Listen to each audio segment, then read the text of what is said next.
Bonjour et bienvenue dans cette masterclass où j'ai l'honneur de recevoir mon invité, Jérémy Parent. Bienvenue! Allô, Cathy. Tellement contente de te retrouver. Il était temps, ce rendez-vous-là. Je l'attendais. On a eu une rencontre il y a quelques semaines, puis déjà, la magie opérait, puis je me disais, mais là, il faut. Habituellement, moi, je reçois dans mes masterclass les gens qui sont spirituels et prospères. Puis toi, ça faisait longtemps que je me disais que je voulais te mettre en lumière. En plus, tu es le gardien de phare. Fait que comment je peux faire, moi, pour mettre en lumière le gardien de phare?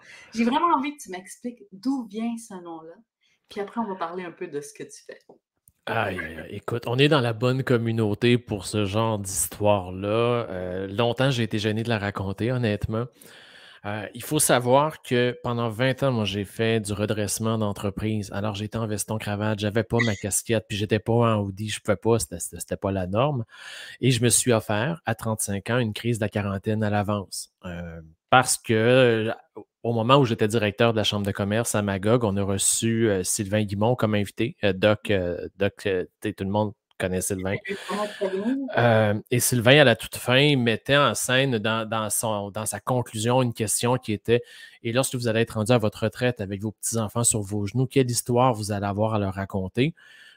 Et là, il nous invitait à prendre papier-crayon. Et moi, j'ai pris papier-crayon et ça a été un blackout total parce que j'ai indiqué le nom de ma femme, j'ai indiqué le nom de mes enfants. Puis après ça, j'avais plus rien à mettre sur mon petit bout de papier.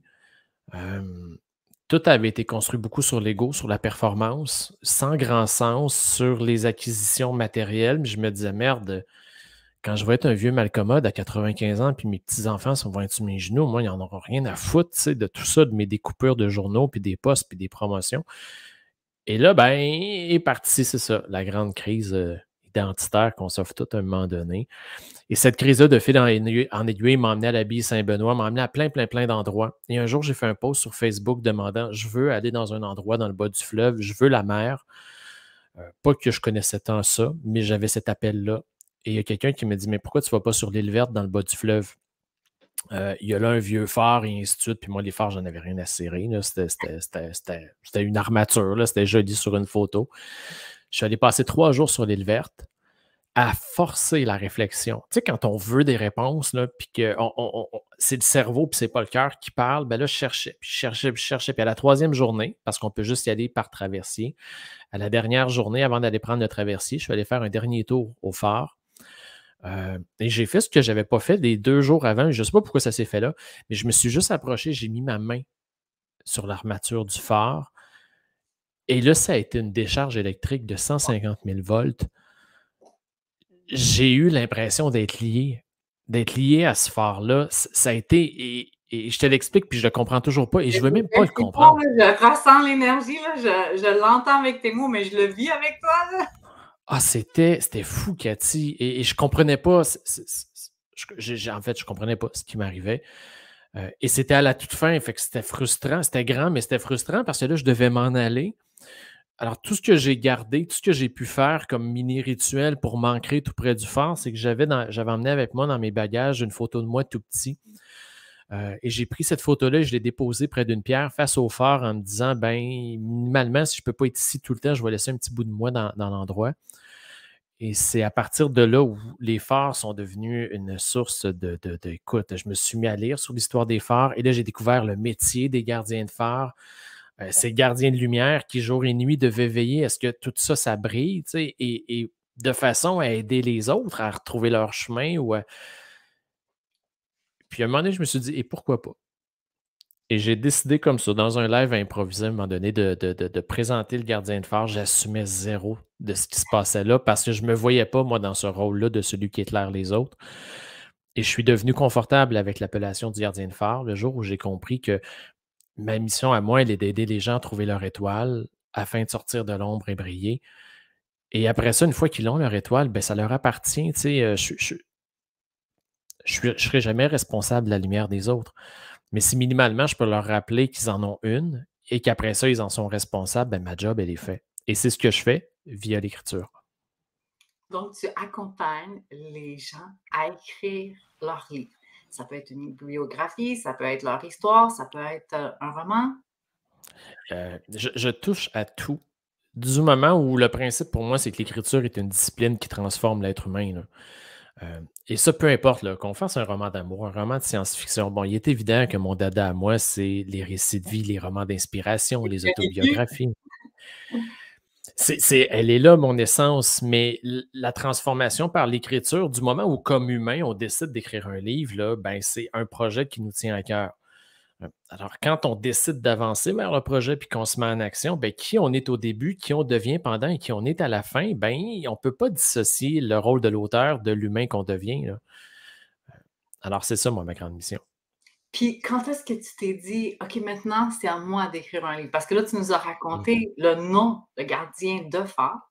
Ouais. Mais toi, comment tu fais ta transformation? Je comprends la crise, là, mais la transformation de dire: «Je vais écrire mon livre et je vais accompagner des gens à écrire leur parcours, leurs histoires, leurs visions». Ouais. OK, bon, ça aussi, ça s'est pas fait du jour au lendemain, évidemment. L'idée d'écrire m'est venue. Tu vois, Sylvain, l'histoire que je racontais tout à l'heure, c'est arrivé à la fin de l'année 2013. Euh, En 2016, je sais pas pourquoi, il m'est venu l'envie de me dire, ben la meilleure façon de me faire un bilan, ben, c'est de le faire au papier, puis pourquoi ne pas écrire un livre tant que. Alors en 2016, je me suis lancé dans cette aventure-là, et comme je suis un enthousiaste et une grande gueule, ben là, je disais partout, partout autour de moi, hey, tu sais pas quoi, je vais écrire un livre, je vais écrire un livre. Puis là, les gens me disaient, ça va être quoi ton livre? Je dis, c'est pas important, mais je vais écrire un livre. Et ça, ben, ça a fait qu'en 2016, j'ai commencé. En 2017, j'ai continué. Puis au 31 décembre 2018, on reviendra tout à l'heure là-dessus, mais je voulais tout arrêter là, parce que j'avais encore mon ego assez gros. Puis je me disais, j'ai pas besoin d'aide, j'ai pas besoin de suivre de formation. Un livre, n'importe qui peut en écrire. Mais une grande partie du déclic est venue un matin de 2017, quand je suis allé déjeuner avec mon cousin au restaurant. Puis mon cousin Manu, c'est un artiste, là. C'est pas un grand philosophe. Puis Manu, c'est pas le genre de gars qui va se lancer dans des grandes histoires puis dans des phrases inspirantes. Il est très direct. Et on est en train de déjeuner pour sa fête. Et il me dit, puis ton livre, est-ce que ça avance? Puis je dis, non, ça avance pas. Il me dit, pourquoi ça avance pas? Ben, je sais pas, moi. Puis à ce moment-là, ce que je souhaitais faire, c'était faire une espèce de recueil de tous les gens inspirants que j'avais rencontrés tout au long de ma vie. Alors, les mettre en lumière. Mais il me dit, mais pourquoi ça avance pas? Ben, j'ai dit, je sais pas, Manu, pourquoi ça avance pas? Ben, il dit, moi, je le sais. Ben, je me dis, oui, on tout sait ça. Il dit, oui, oui. Il dit, c'est parce que tant que. Il dit, là, ton projet actuellement, c'est d'aider les gens à être fiers de leur histoire, puis que toi, tu en fasses quelque chose dans un livre, puis qu'ils vont pouvoir léguer. Et là, il m'a demandé, mais toi, est-ce que tu es fier de ton histoire? J'ai dit, mais t'as pas compris, champion, là. Moi, je veux pas parler de mon histoire. Je veux raconter l'histoire des autres et leur montrer à quel point ils peuvent être fiers de. Il me dit, oui, mais comment peux-tu inviter des gens à être fiers de leur histoire et à te livrer la fierté qu'ils ont si toi-même, tu n'es même pas fier de ce que tu as fait? Bon, Ah! ah! Et surtout venant de lui, Colin Debin. Puis là, il n'a pas dit ça de façon aussi jolie que je te l'ai livré là à la caméra, là. C'était plus, c'était plus, voyons, calvaire, comment veux-tu que le monde soit fier si toi, tu n'es même pas content? Ben oui, ben. Et là, j'ai décidé de prendre le tournant d'écrire mon histoire. Et là, c'est devenu plus clair, mais à la fois plus difficile. Tu as écrit Et- 3 livres, si tu veux juste les nommer, là. oui, alors j'ai écrit le premier, Sortir de l'ombre et briller, qui est ben, cette portion-là de ma vie, là, jusqu'à 40 ans. Parallèlement à Sortir de l'ombre et briller, j'ai écrit un conte pour enfants, La petite étoile et le phare endormi. Et en 2022, j'ai lancé le troisième, qui est Le phare des intentions. Alors, on voit qu'il y a quand même une thématique, là. Ah oui, oui, on la voit la thématique, mais c'est génial. Il y a quelque chose qui revient dans tout ça. Alors, 31 décembre 2018, pour y revenir, là, j'en ai plein, mais plein le casque. Il n'y a rien qui marche. C'est devenu une source de frustration, c'est devenu une source d'angoisse. Et je me dis, ben, ce projet-là, il n'est pas pour moi. Je n'ai pas assez vécu, j'ai pas assez, je ne sais pas. Fait que je me couche le soir, le 31 décembre 2018, en me disant, c'est fini, j'arrête.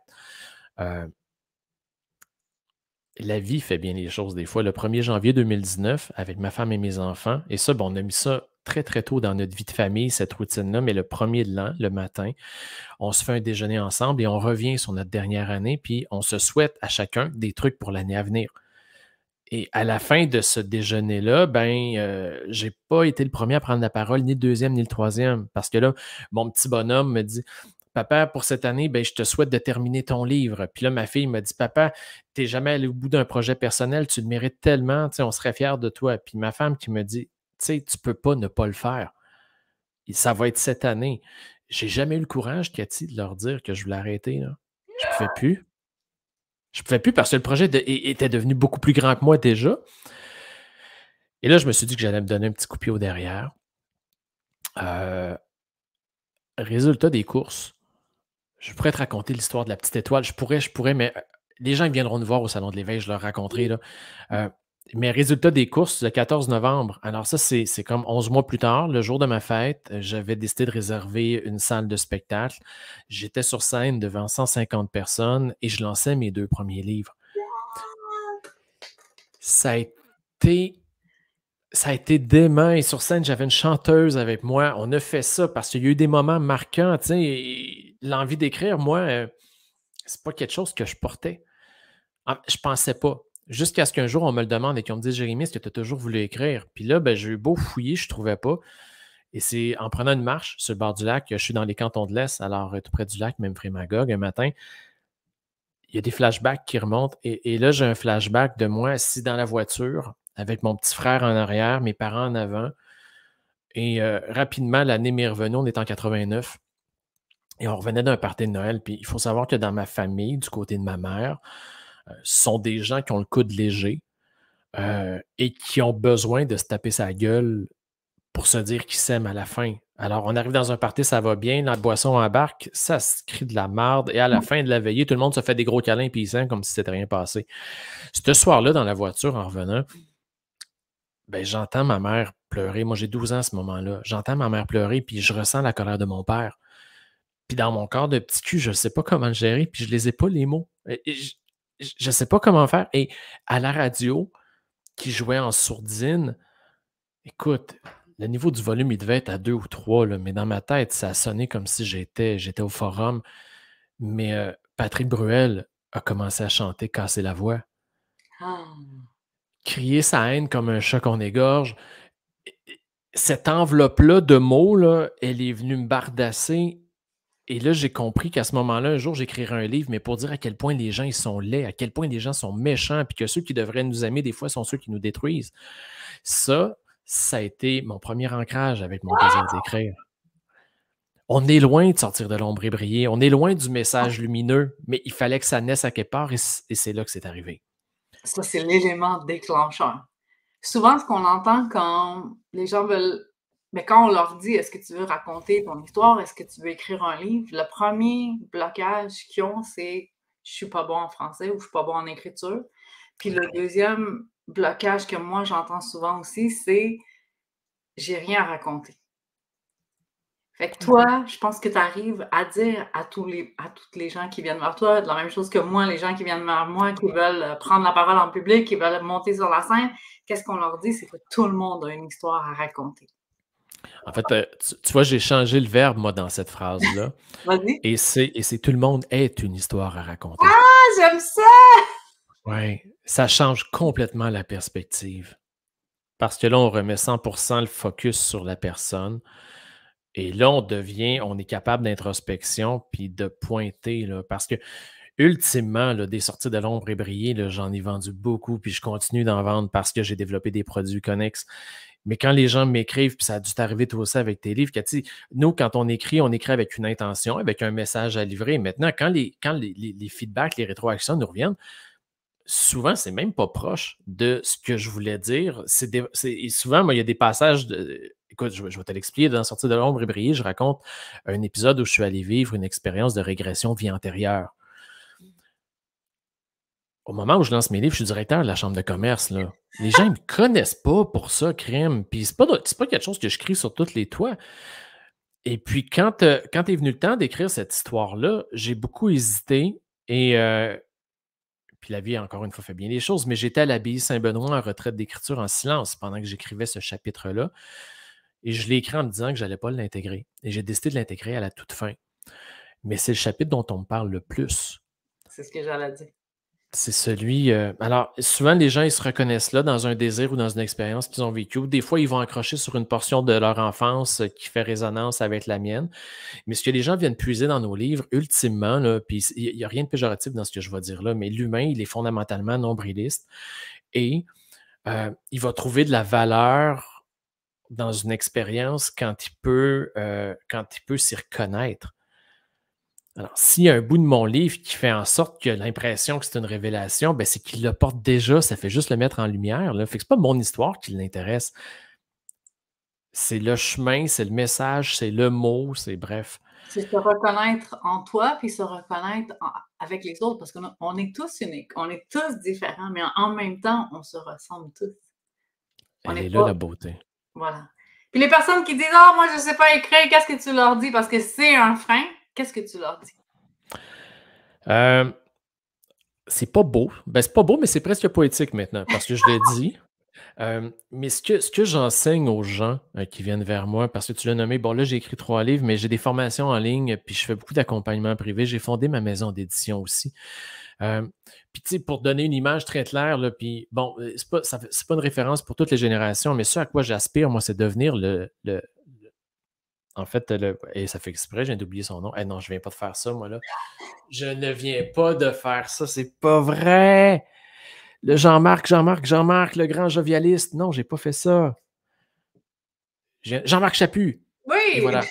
Alors, j'ai dit ça à un moment donné en entrevue. Je dis, moi, je veux devenir le Jean-Marc Chaput de l'écriture. Je veux devenir le jovialiste de l'écriture. Je veux démocratiser l'accès à l'écriture parce que les freins, ils viennent souvent en écriture lorsqu'on se voit déjà en train de le publier. Fait que déjà, on s'auto-censure. Maintenant, l'écriture, la magie, elle n'est pas là, elle est dans le chemin.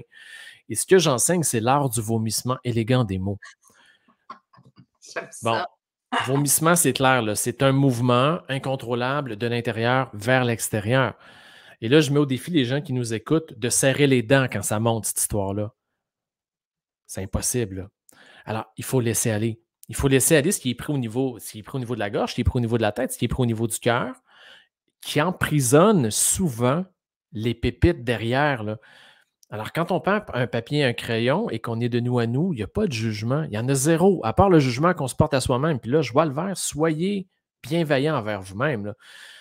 Puis si le texte, à la fin, il fait mal, ben on le brûle, on en fait une boule, bref, on fait ce qu'on... Mais on laisse aller. Et c'est souvent là, dans le fil de la libération, qu'apparaît cette espèce d'essence-là sur le vrai message qu'on veut livrer, là. Mais tant qu'on ne se permet pas... C'est tellement puissant, qu'est-ce que tu es en train de partager, là?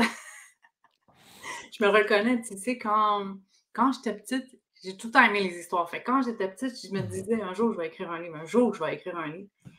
Mais j'avais pas confiance en moi, fait que ça a pris vraiment beaucoup de temps avant que je me dise, OK, maintenant, c'est le moment. Oui. La vérité, là, c'est qu'entre l'idée d'écrire un livre et le réaliser, là, moi, je dis entre le dire et le faire, il y a la mer. Tu sais, il y a un monde. Quand j'ai commencé à l'écrire, tu sais, les premiers 25 000 mots sont tombés parce que ça faisait longtemps que je les avais. Puis, tu sais, je me rappelle, on m'avait demandé 44 000 mots. Puis, je me rappelle que la deuxième partie, j'étais là, mais pourquoi je fais ça? Mais pourquoi je fais ça? Puis, je veux plus faire ça. Puis, en même temps, c'était quelque chose que je désirais ardemment. Fait que, tu sais, le fait de savoir que tu accompagnes des gens dans ce processus-là, puis que, tu sais, écrire un livre, des fois, ça peut sembler comme une montagne, mais que toi, tu nous montres à prendre une marche à la fois, une étape à la fois.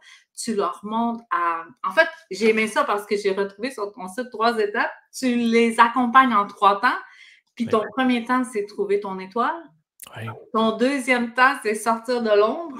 Puis la troisième étape, c'est briller. Je trouvais ça fabuleux. Moi, avoir eu cet accompagnement-là, là, je pense que je l'aurais écrit beaucoup plus rapidement, celui-là. Mais souvent, on offre aux autres ce qu'on aurait aimé recevoir. Et si, honnêtement, là, cette formation-là, je l'ai vraiment fait sur la base de... Tu sais, quand tu souffres 3 ans à écrire un livre, là, ben, on peut... Un jour, on m'a demandé, Jérémy, pourquoi tu n'enseignes pas l'art de prendre la parole aux gens? J'aurais dit, moi, je ne peux pas faire ça. Parce que je ne sais pas d'où ça me vient. Je suis tombé dedans quand j'étais petit. Je n'ai pas eu à apprendre, je n'ai pas eu à souffrir, je n'ai pas eu à découvrir le chemin. Maintenant, écrire, ça, c'est loin d'être naturel. C'était pas naturel pour moi, c'était pas inné. Alors, il a fallu que je me construise, que je me donne des références, que j'affronte mes peurs, que je surmonte mes blocages, que je m'identifie des motivations et des intentions assez grandes pour Alors, la formation que j'ai développée, qui s'appelle Écrire son livre, raconter son histoire, c'est ça. On part de qui on est, de où on veut aller, puis on se construit comme auteur pendant qu'on se reconstruit comme humain quand on se découvre. Puis trouver son étoile, ben, c'est ultimement trouver son grand message. C'est le legs. Parce que là, on parle d'écriture, mais je serais très malhonnête de dire que moi, ma mission dans la vie, c'est de faire écrire les gens, là. Euh, j'ai vu tellement de gens, de personnes partir amères, mourir amères ou trop vite. Et tout à l'heure, on parlait de mes parents, mais tu vois, ma mère, elle est décédée d'un cancer à 51 ans, mais dès son jeune âge, parce que dans sa famille, il y avait eu de l'inceste, il y avait eu de l'alcoolisme et de la violence et tout ce qui va avec, euh, son âme avait été brisée avant son corps. C'est une question de temps avant que le corps suive. Et elle avait fait le choix très jeune qu'elle n'endurerait pas ça longtemps. Alors, je me souviens très bien qu'à un moment donné, écoute, elle devait avoir 30 ans. Puis ma mère, elle m'a eu, elle avait 16 ans. Elle était toute jeune. Alors, j'étais en âge, j'étais adolescent, puis un jour, elle m'a dit, tu sais, profite du temps qu'on a ensemble parce que je ne me rendrai pas à 51. Elle avait calé à la shot, elle avait pris rendez-vous. Et du diabète, de l'alcoolisme, à 40 ans, elle a eu une défaillance cardiaque. Une opération à cœur ouvert pour une femme, c'est très, très rare, là. Et c'est finalement le cancer qui l'a achevé parce qu'elle s'était donné des alliés dans sa grande mission de finir de bonne heure, là. Mais 3 semaines avant son décès, quand mon père a pris la décision de venir faire les palliatifs à la maison, parce que ma mère lui avait demandé, ma mère a pris un papier, un crayon, puis elle s'est mise à faire la liste des gens autour d'elle, encore vivants, avec lesquels elle voulait faire la paix. Elle a rencontré tous ceux qu'elle a pu. Et le dernier dimanche, elle a raturé un nom, le dernier nom sur la liste, et le mardi matin, ma mère décédait. Et là, je me suis dit, bordel de merde, c'est pas vrai que la vie, c'est de souffrir puis manger de la merde tout au long du chemin pour à la fin être assez brillant pour se pardonner, là. Parce qu'ultimement, quand on pardonne aux autres, c'est parce qu'on se pardonne avant, là. Et ma grande mission, elle est devenue là, moi. Puis, tu sais, l'exercice de Sylvain et tout ça, je me suis dit, c'est pas vrai. Moi, ma mission, elle est de faire en sorte que des gens, quand ils sont rendus au fil d'arrivée, là, puis ça, on n'a pas de contrôle sur le moment où ça arrive, alors il faut prendre action tout de suite. Ben, ce que je veux faire, c'est mettre en place le maximum d'outils pour qu'ils puissent regarder par-dessus leur épaule puis se dire, tu sais quoi, ma route n'a peut-être pas été parfaite, j'en ai fait des conneries, j'ai fait des maudites belles affaires, mais tout ça, là, dans le grand plan, là, ben, ça avait du sens. Puis je suis fier de l'héritage que je laisse derrière moi parce que j'ai laissé beaucoup plus de lumière que d'ombre, j'ai fait beaucoup plus de bien que de mal et je suis en paix. Alors, l'écriture, pour moi, est devenue le moyen d'arriver là, mais ce n'est pas la finalité, hein. Tellement, j'ai eu des frissons avec cette histoire-là. Wow! Ouais. Merci pour ce partage en toute authenticité. C'était vraiment incroyable. Écoute, j'ai envie que les gens te connaissent un peu plus avec des questions différentes. Fait que si je t'emmène avec moi puis que je te pose des questions sur ta gratitude du moment, ça serait quoi? De m'être trouvé, honnêtement. De m'être trouvé et d'avoir assumé ce que j'ai trouvé. Je me le rappelle, je me le rappelle à tous les jours parce que j'ai cette chance-là d'être un invité privilégié dans la vie des gens. Tout jeune, à un moment donné, je rêvais d'être astronaute, j'ai rêvé d'être joueur de hockey, j'ai rêvé d'être psychologue, j'ai rêvé d'être avocat. Évidemment, la famille d'où je venais, tu sais, j'ai commencé un bac en droit, j'ai abandonné après une année parce que c'était pas ma place. Je me suis cherché toute ma vie, mais je savais que j'avais le goût d'aider. Et quand le gardien de phare est arrivé, quand le lancement de livre a eu lieu, d'ailleurs, le lancement de livre, pas longtemps après, ben, c'est là où on s'est rencontrés, toi et moi, au Salon de l'Éveil. Après le Salon de l'Éveil, tout est devenu tellement clair que à ce moment-là, j'étais directeur du domaine bleu lavande dans les cantons de l'Est, la deuxième plus grande lavanderie en Amérique du Nord. Et puis, j'ai remis ma démission. Parce que grâce à des contacts faits au Salon de l'Éveil, j'avais rencontré quelqu'un qui m'avait dit on s'en va au Salon du Livre de Paris. On devait s'y retrouver, toi et moi d'ailleurs. Oui. Est arrivé le COVID. Et le COVID m'a amené à découvrir plein d'autres choses et à assumer le choix que j'avais fait à ce moment-là. Et on parlera du chemin de l'entrepreneur plus tard s'il le faut, mais ça m'a amené à faire ce que je fais aujourd'hui. Alors là, je suis un témoin privilégié de la vie des gens et les gens n'ont pas peur de se confier parce que ça se fait sans jugement. J'en ai pas de jugement, j'ai rien à gagner dans le processus. Alors, il y a des histoires très dures, il y a des histoires très faciles, mais à travers tout ça, on trouve toujours le chemin vers la lumière pour l'écriture. Puis les gens me font cette confiance-là et je me fais cette confiance-là. C'est hyper important parce que si je me sentais imposteur de ce que je fais actuellement, je ne pourrais pas le faire. je ne pourrais pas être en état de gratitude sur cette vie-là que je me suis choisie. Hein. Mais je me rappelle de toi à cette édition du Salon de l'éveil où tu commençais. Puis aujourd'hui, ben, en très peu de temps, tu as accompagné des centaines. Là, on est rendu à des milliers de personnes. Je pense que tu es rendu à Mais combien là, de mille? ben écoute, sur le site, parce que tout n'est pas à jour, là, parce que j'ai pris la décision en 2021, en janvier 2021, d'offrir des ateliers d'écriture gratuits à tous les mois. Je le disais tout à l'heure, moi, ce que je veux, c'est démocratiser l'accès à l'écriture puis favoriser la mise en action rapide. Alors, tuer l'hamster qui court tout le temps, là, puis s'assurer que les gens écrivent. Alors, j'ai commencé en janvier et en janvier 2022, il y avait 58 personnes à l'atelier. Et là, le dernier en liste, au moment où on enregistre, a eu lieu en novembre et il y avait 1900 inscriptions. Oh yeah! C'est dément et des rediffusions dans la francophonie mondiale parce que les gens ne sont pas sur le même fuseau, alors ils ne peuvent pas participer.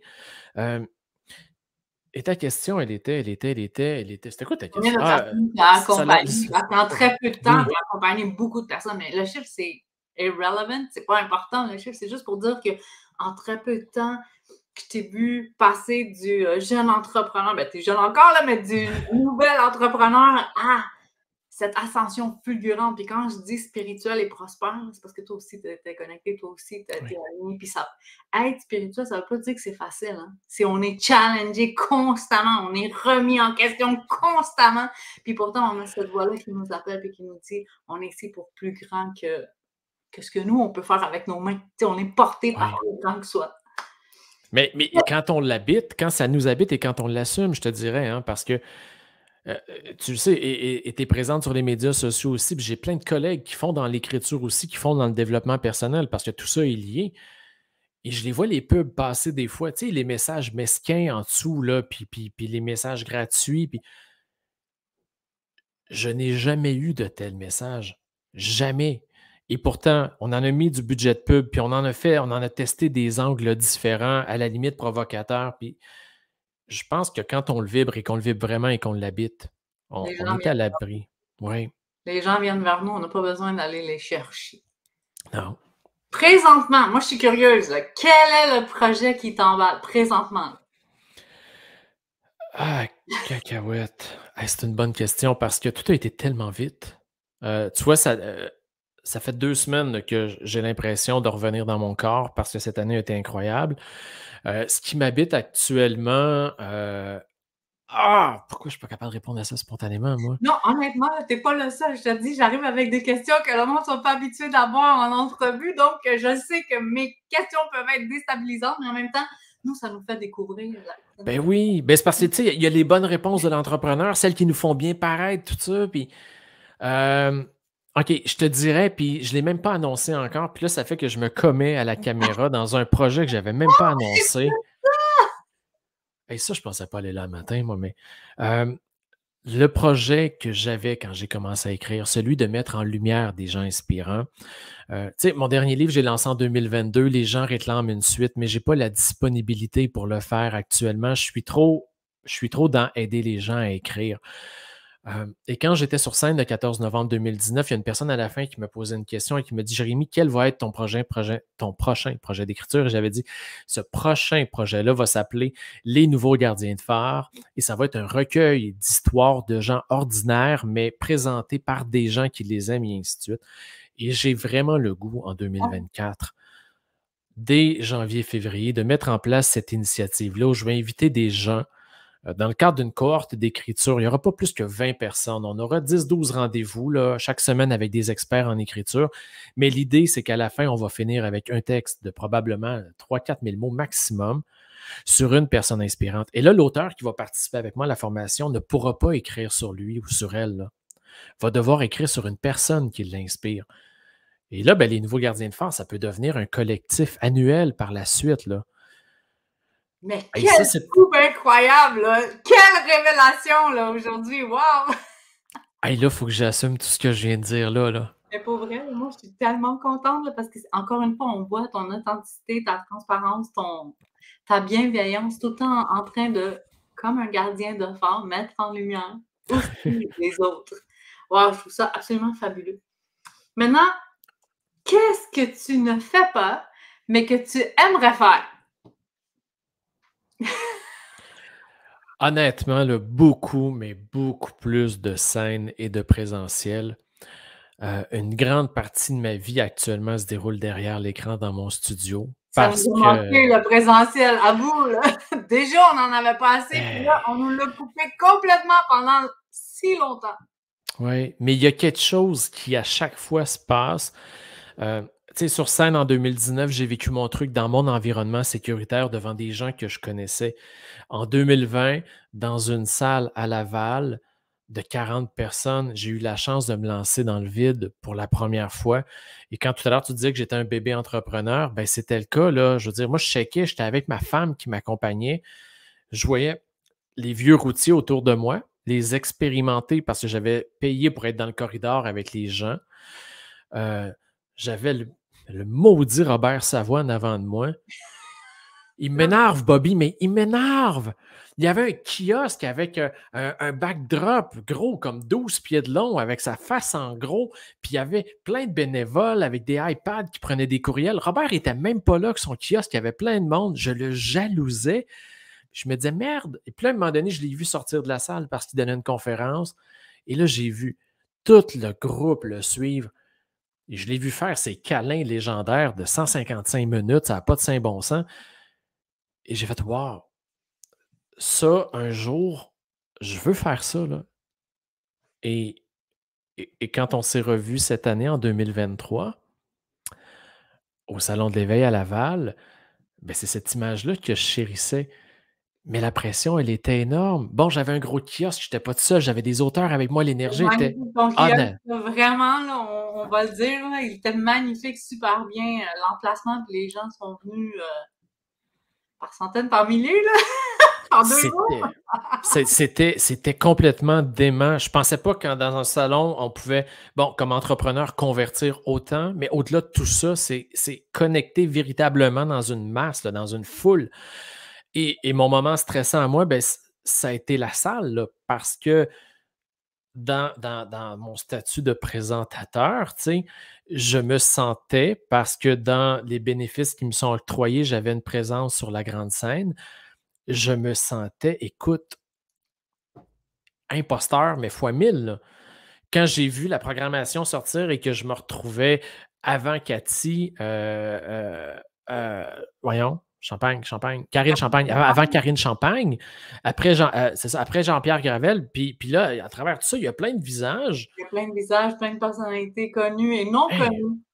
mais sauf que quand je suis monté sur scène, honnêtement, ma façon à moi de dédramatiser tout ça, là, ça a été de dire aux gens, là, puis ma slide de PowerPoint, là, c'était la programmation de la grande salle, en leur disant, vous connaissez Karine Champagne, vous connaissez France Gauthier, vous connaissez, puis là, vous voyez le clown avec la casquette, puis vous vous dites, voulez-vous bien me dire qu'est-ce qu'il fait là? Puis je leur ai dit, le clown, il est là parce qu'il a payé sa place. Parce qu'il voulait absolument vous voir aujourd'hui, parce que j'avais besoin de vivre cet événement-là avec vous autres.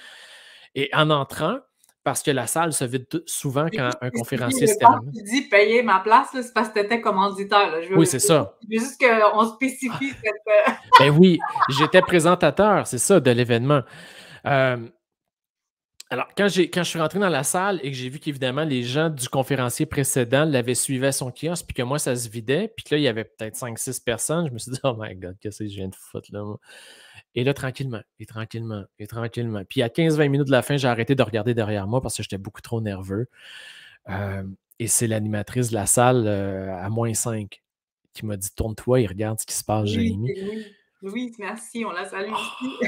Et quand je me suis retourné, honnêtement, et que j'ai vu la salle pleine, le moton est monté, les yeux se sont noyés, puis j'ai juste pu me retourner puis ravaler en me disant, OK, on va vraiment avoir un beau party, là. Et là, la foule t'a suivi. En Et sortant, là, la c'est ça. foule t'a suivi. La foule a suivi. Puis là, non seulement j'étais pas le seul à pouvoir parler de mon œuvre et de parler du Gardien de phare puis des bénéfices de l'écriture, mais j'avais 5 auteurs avec moi qui étaient là pour parler de leur parcours, les accueillir. Il y avait quelque chose. Alors, du premier salon, j'étais tout seul avec ma femme à celui-là. Alors, je ne suis pas rendu à faire des câlins de 155 minutes comme Robert, mais je m'en tire quand même pas pire dans des 3 minutes d'intensité, là. On la salue, lui aussi, Robert. Mais honnêtement, je pense que c'est toi qui permets aux gens de voir que c'est possible. Tu crées ce monde de possibilités. Qu'est-ce qui était pour nous impossible, monsieur, madame, tout le monde? Comment je vais y arriver? Comment je vais pouvoir me rendre là? Toi, tu permets de rendre ça accessible, puis, accessible dans tous les sens du mot parce que accessible parce qu'on a accès à toi, accessible parce qu'on a accès à tes enseignements, mais accessible aussi par rapport au prix. Si les gens n'ont pas un budget, tu as différentes façons d'accompagner les gens. Donc sur ton site, tu proposes une panoplie d'accompagnement. S'ils veulent un accompagnement de groupe, s'ils veulent un accompagnement gratuit ou même s'ils veulent un accompagnement coaching one-on-one, toi, tu le proposes. Je le propose. Puis c'est important. J'ai été beaucoup challengé dans ma condition d'entrepreneur pour de vrai, là, parce que toi et moi, on connaît le marché. Oui. J'ai été accompagné l'année passée par une super personne. Et à un moment donné, dans un déjeuner dans un dîner autour d'une table, on est plein d'entrepreneurs. Et là, on commence à me challenger sur ma stratégie de prix en me disant, Jérémy, tu ne charges pas assez cher.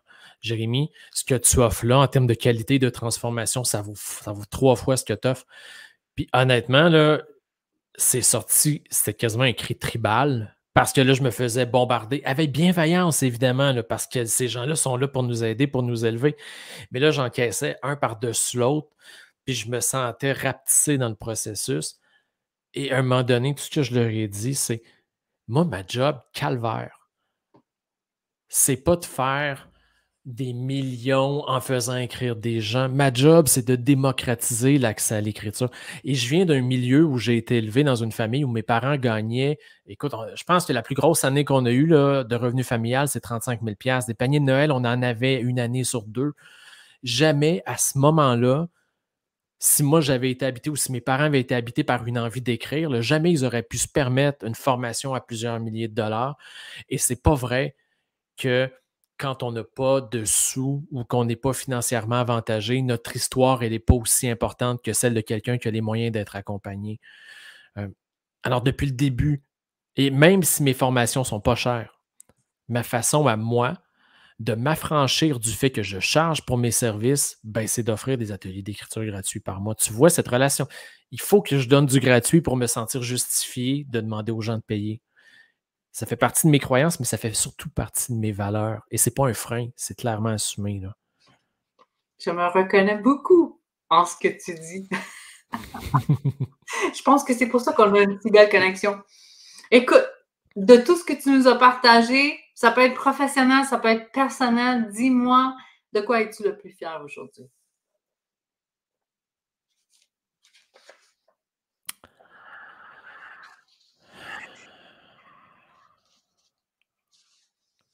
Là, en non-verbal, si mon amie Linda Valade nous regarde, elle sait très bien que quand on lève les yeux vers le haut, c'est parce qu'on cherche.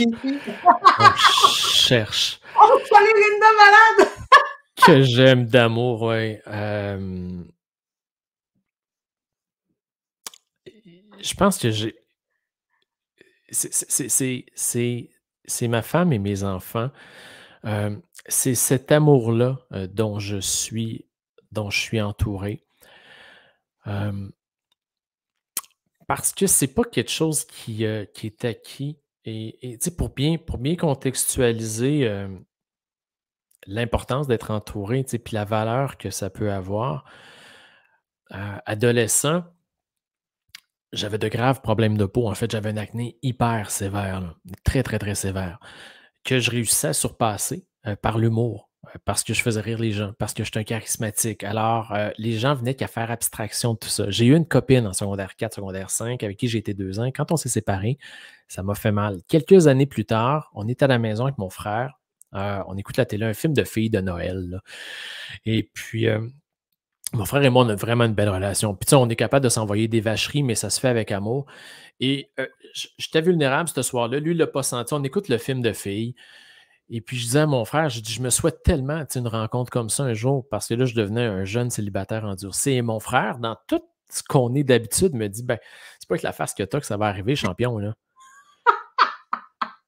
Lui, quand il m'a lancé ça, là, c'était une vacherie comme une autre, mais moi, c'est venu me transpercer, là. Puis là, on est au mois de décembre, on gèle dehors, on habite à Boucherville sur un boulevard passant.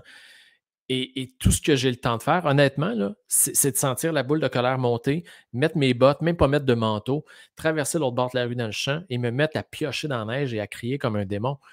Et tout ce que je souhaitais à ce moment-là, c'est qu'un jour, et c'est Ginette Renault qui le chante, qu'un jour, quelqu'un, tu sais, prononce mon nom et qu'à mon oreille, ça ait l'air d'un mot gentil. Être reconnu, tu sais. Et ça, ben, j'ai rencontré ma Julie. Ça fait 25 ans maintenant qu'on est ensemble, là. Mais Julie, quand elle a été mise sur ma route, j'ai dû travailler très fort pour la conquérir. Puis du moment où on s'est trouvés, quand j'étais au plus bas professionnellement, elle a su voir en moi ce que je ne voyais pas. Et ce faisant, j'ai passé à travers et ça m'a donné la chance de grandir et d'être qui je suis aujourd'hui. Alors, de quoi je suis le plus fier, honnêtement, de ma rencontre avec Julie, de la vie qu'on s'est offert les deux. Et le balancier de la vie a fait qu'un moment de sa vie, en fait, dans son histoire récente, quand elle était perdue dans son travail, dans son identité, ben moi, j'étais à un moment de révélation. Alors, j'ai pu lui envoyer le reflet de ce que je voyais en elle. Et maintenant, elle est hypnothérapeute, puis elle le fait avec brio. Tu sais, de technicienne comptable à hypnothérapeute, il y a toute une transition de vie. Et nos enfants, dans tout ça, nous ont vu cheminer dans un chemin professionnel qui est non linéaire, mais en accord avec qui on est et qui on veut être. Mon gars a écrit 3 livres. Il a commencé pendant la pandémie à 13 ans. Mais d'un moment donné, quand ils ont fermé les écoles pendant la pandémie, quand c'était le shutdown total, il est venu nous voir. Un moment donné, il était blanc comme un drap et pourtant, c'est un petit garçon lumineux. Puis il a dit, ça va vraiment plus, papa, ça va plus, maman. Bon, il a dit, mais qu'est-ce que je peux plus voir mes amis, je suis tanné de jouer à mes jeux vidéo, je ne sais même plus pourquoi je me lève. Il avait 13 ans. Ben, j'ai dit, tu sais, Médéric et mon père m'a appris le pouvoir des questions. J'ai dit, tu sais, Med, un jour, tu vas avoir 40 ans comme moi, 40-45 ans. Tes enfants vont aller à l'école. Dans le cours d'histoire, ils vont voir qu'il y a eu une crise sanitaire en 2020. Ils vont faire le calcul, puis ils vont dire, mais toi, Pat, tu étais à l'école, qu'est-ce que tu as fait pendant ce temps-là? Puis là, ben, tu as 2 choix, là. Soit tu leur dis que tu as donné un sens à ta crise, soit tu leur dis que tu as végé, puis tu as juste perdu ton temps. La réponse t'appartient, il n'y en a pas de bonne ou de mauvaise, mais tu vas faire quoi avec ça? Puis il m'a dit, plus, tu sais, 13 ans, il avait encore une petite voix de fille, tu sais, il n'avait pas mué, puis il était tout petit. Puis il m'a dit, je vais écrire un livre. Je dis, voyons, tu vas écrire un livre. J'ai dit, tu as déjà essayé, ça n'a pas marché. J'ai dit, qu'est-ce que tu vas faire? Ben, dis-toi maintenant, tu le sais comment faire, tu vas m'aider. Ben, Médéric a écrit son premier livre à 13 ans, la suite à 14 ans, puis le troisième à 15 ans. Il est auteur d'une trilogie à 16 ans. Il m'a botté le cul de façon magistrale. Ça m'a pris 45 ans faire ça, moi. Puis aujourd'hui, sais-tu, le besoin d'écrire, putain, mais c'est acquis pour la vie maintenant. Et la confiance qui s'est bâtie en réalisant ça, ben, c'est de voir sa mère faire un virage professionnel. C'est de me voir, moi, changer d'une job à l'autre parce que j'ai besoin de défis puis je me cherchais. Et c'est de s'octroyer ça. Il pensait s'en aller en cégep en sciences pures. Finalement, il s'en va en art visuel. Il m'aurait dit qu'il s'en va au BC en sac à dos, même si j'ai jamais fait ça de ma vie et que ça me fout la chienne, que j'aurais dit, ben pourquoi pas? Alors, ce dont je suis le plus fier, honnêtement, là, c'est qui on est devenu comme famille et ce qu'on a offert comme cadre à nos enfants. Wow! C'est vraiment magnifique, là. Quel partage puissant! Je vais te demander, Jérémy, qu'est-ce que tu sais aujourd'hui que tu aurais aimé savoir depuis longtemps? Que j'avais déjà tout en moi. On a déjà tout en nous. Tout est là. Tout est là, puis bordel, le nombre de fois où on entend, et c'est même pas... Ah non, attends, non, je recadre ça. Le nombre de fois où on devrait entendre notre petite voix et qu'on ne peut pas l'entendre parce qu'on laisse tellement le bruit autour de nous étouffer.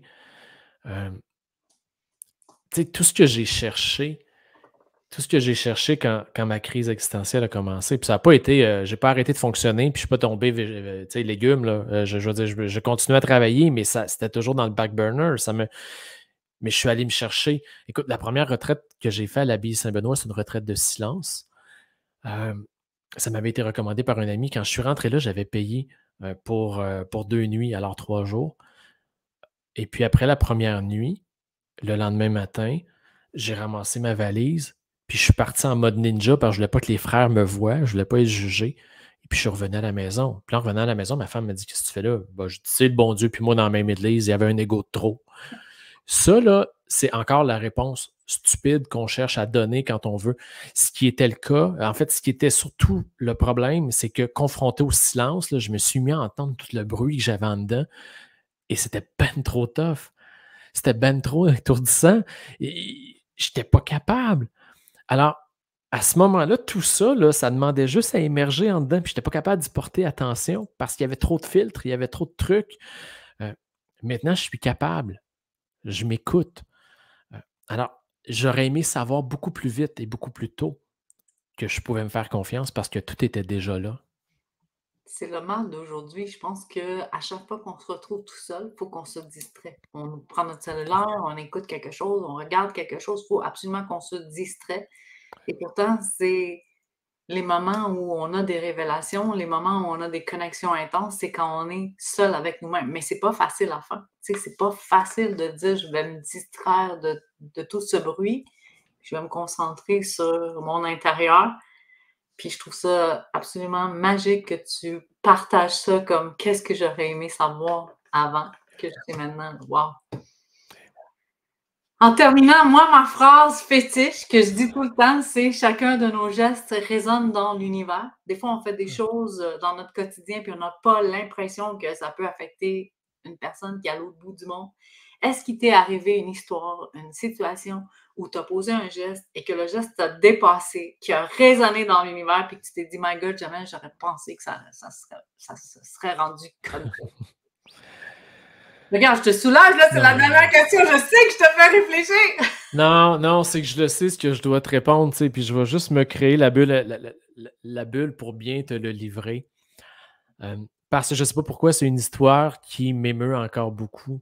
Même si au final, tu sais, je suis en paix avec tout ça maintenant.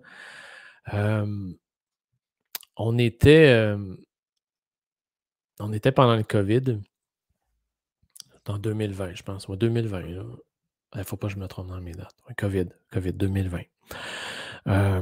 Et quand tout est arrêté autour de nous, puis que c'est le néant, ben, j'essaie de trouver une façon de mettre de la lumière dans la vie des gens. Tu sais. Puis je suis zéro à la caméra. Honnêtement, j'étais piochon à la caméra, ma lumière était trop forte, le son était mauvais. Puis, mais même, je me suis dit, il faut que je me commette dans l'imperfection du moment. Et je me suis mis à faire des lives sur Facebook. Puis étant très marketing, j'appelais ça les lives du mercredi avec Jérémy. Tu sais, c'était wow. Mais là, je venais déposer une thématique sur laquelle, honnêtement, je me laissais juste aller, juste pour accompagner des gens qui étaient seuls chez eux, faire en sorte qu'ils arrêtent d'écouter la TV puis qu'ils viennent consommer de quoi qui fait du bien. Et puis, il y a un soir, la thématique, c'était les Golden Buzzer. Les Golden Buzzer, moi, je suis un fan fini des amis, tu sais, des talent shows comme American Got Talent et ainsi de suite. Et le Golden Buzzer, c'est le gros piton doré qu'ils ont devant eux. Et quand une performance fait l'unanimité, ils tapent dessus, les confettis descendent et c'est un moment de grande révélation. C'est le moment où sur scène, les gens ils se sentent invincibles. Là. C'est comme s'il n'y avait pas de lendemain, que la vie elle arrêtait là, puis que c'était la consécration ultime. Alors, je fais d'un mercredi, d'un live du mercredi avec Jérémy, les Golden Buzzer, la thématique. Et là, Ouais, je demande aux gens. je veux juste l'expliquer, là, quand les gens appuient, c'est pas juste la fête, c'est que la personne qui a eu le Golden Buzzer, elle saute toutes les étapes Oui, d'élimination et elle se rend directement en finale, c'est ça? c'est en plein ça. C'est un direct là, vers la grande finale. Là. Alors là, j'invite les gens à m'identifier dans le chat. Puis là, j'essaie de suivre comme je peux ce qui se passe sur Facebook parce que en m'identifiant quels sont, eux, leurs moments Golden Buzzer. Les petits comme les grands, là, des moments qui nous transforment. Et puis là, il y a de tout. Et, et ce soir-là, ben, il y a beaucoup de gens de ma famille qui sont là, dont mon beau-père Richard. Richard a été policier 35 ans. Richard, c'était une pièce d'homme, des gros doigts. Puis lui, il tapait pas sur un clavier, il piochait. Là. La délicatesse, là, c'était un doigt à la fois, puis ça faisait du bruit. Hein. Et là, il est chez eux, puis il est là, et il prend le temps de répondre. Et dans le chat, je lis, ben moi, mes deux grands moments Golden Buzzer, ça a été la naissance de mes filles. Là, je fais, ah, c'est donc bien cool. Fait qu'on continue la soirée, on lit, et ainsi de suite, et blablabla. Puis le lendemain matin, à 5 heures, tout près d'eux, ma belle-mère appelle en pleurs, paniquée. Et elle me dit, Jérémy, c'est Richard. J'ai dit, Jérémy, c'est Richard. Qu'est-ce qu'il y a, Madeleine? Elle dit, Richard est mort. Ah! Richard s'est levé, est tombé sur le côté. Quand les ambulances sont arrivées, l'ont mis sur le brancard, l'ont sorti, puis il est décédé à l'extérieur de la maison. Pour répondre à ta question, si je ne m'étais pas lancé dans mes Christy de live du mercredi tout croche avec Jérémy, avec une lumière pas bonne, un micro à chier, si je ne m'étais pas laissé guider par ma petite voix qui m'a emmené la thématique des Golden Buzzer, ben jamais Richard aurait eu la chance de dire une dernière fois à ses filles quelles étaient sa plus grande fierté. Alors, elle est là ma réponse à ta question. Je suis très émue. Aujourd'hui, là, ça a été un roller coaster d'émotions. Merci pour ton authenticité, pour tes partages, pour ta façon de nous amener avec toi dans tes histoires, puis que ça devient aussi nos histoires. Je veux te laisser le mot de la fin. Les gens peuvent te retrouver sur ton site internet, le gardien de phare, et non le gardien du phare, c'est le gardien de phare, ou Jérémy Parent sur Facebook. Jérémy Parent sur Facebook, Le Gardien de phare. Si vous voulez découvrir les livres des auteurs que j'ai eu la chance d'accompagner, on va vers 1 million de rêves. Et si vous voulez plus de présence, comme celle-là, là, à la caméra en toute intimité, vous pouvez taper podcast Sortir de l'ombre et briller. Et là, vous avez la saison 1 de 20 épisodes où je vous emmène dans mon univers, mais dans l'univers de belles personnes aussi. Puis la saison 2 s'en vient en 2024. Sur ce, est-ce que tu as un mot de la fin, une petite phrase vers quoi tu voudrais laisser l'audience? Et je voudrais tout d'abord te remercier honnêtement, Cathy, parce que et tu nommais tout à l'heure, tu sais, ta dernière question, là, elle me renvoie à ce que je pense de toi aussi. Tu sais, cette initiative-là du Salon de l'éveil, quand tu l'as organisée, je pense que jamais tu aurais pu mesurer, tu sais, chaque battement d'aile que cela, tu sais, chaque courant d'air que ça a insufflé sous les ailes des gens. Moi, ce Salon de l'éveil-là en 2020 a été mon grand tournant dans mon identité. Et je sais que je ne suis pas le seul, là. Alors, je finirai pas avec une grande pensée à l'intention de la gang. Je vais juste te dire un grand merci et te dire que je t'aime beaucoup. Je t'adore, je t'aime. Merci infiniment. Merci pour tout ce que tu nous as partagé, pour cette magnifique entrevue. Et moi, je te dis presto. À bientôt. À bientôt. À bientôt tout le monde.